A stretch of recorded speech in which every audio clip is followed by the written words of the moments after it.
On a daily basis, we encounter many different kinds of people. But what can we assume about them? Does being exposed to so many different kinds of people affect the way that we view them? Our minds naturally cannot process everything, and so we rely on heuristics or mental shortcuts to make decisions and our lives easier.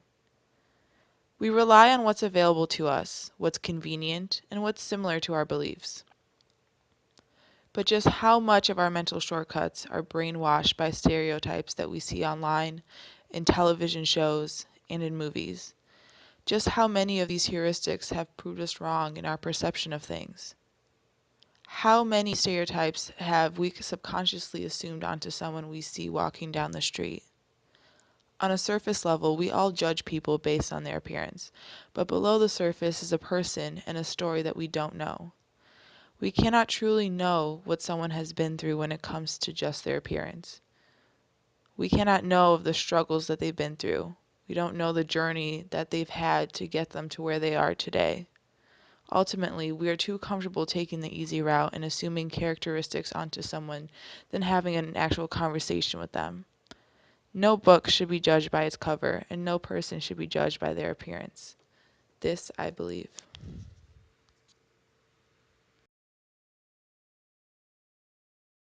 I'm Indian.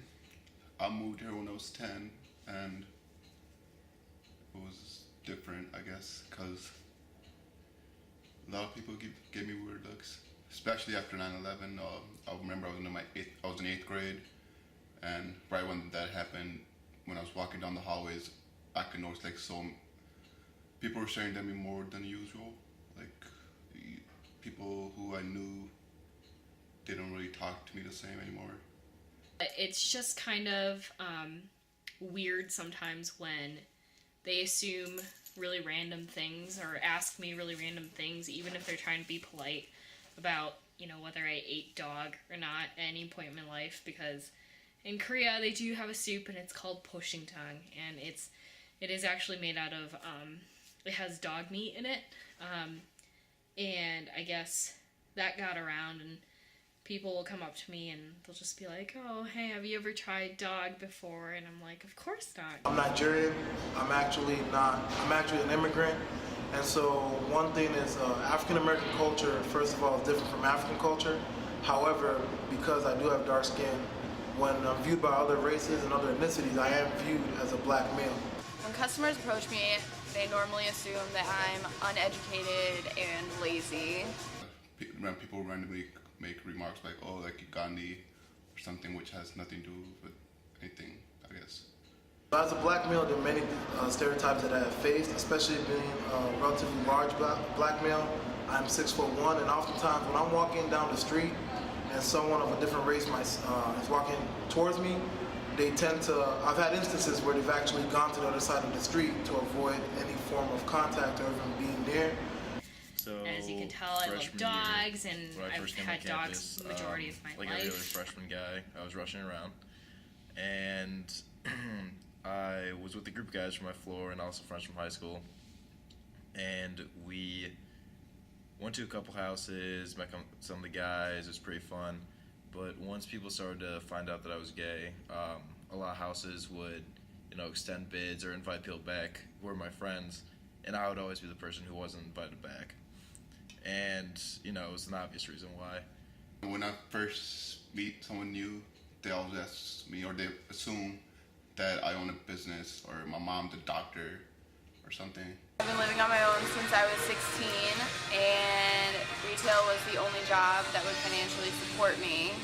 I went to college for a semester, but I had to drop out because I had to start paying my own bills.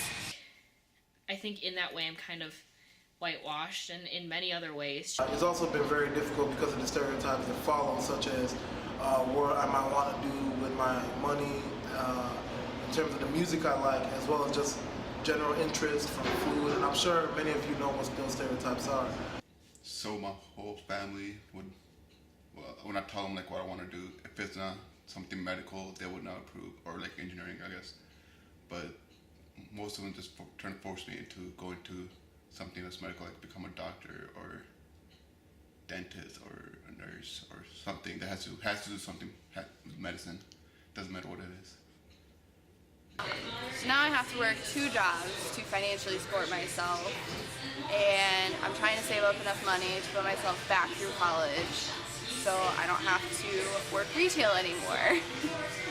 As an African, it really is. I've learned that there's no point in even, sometimes there's no point in even me trying to differentiate myself by saying I am an African, because at the end of the day, I do have dark skin, and therefore me as well as my counterparts and my peers, we are considered the black male. So. I don't really identify myself with either one of those traditions, but, you know, regardless, I just think of myself as a person. I don't really think of ethnicity